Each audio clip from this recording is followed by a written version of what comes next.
Can you slice a bullet with a katana? Yes, sir. And obviously, I don't believe him, so I bet $20,000 he couldn't. So let's put it to the test. All he has to do is slice a bullet in half before the glass shatters. Hey, aim for this.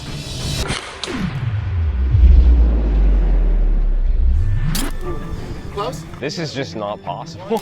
You only have a few shots left. Fire when you're ready.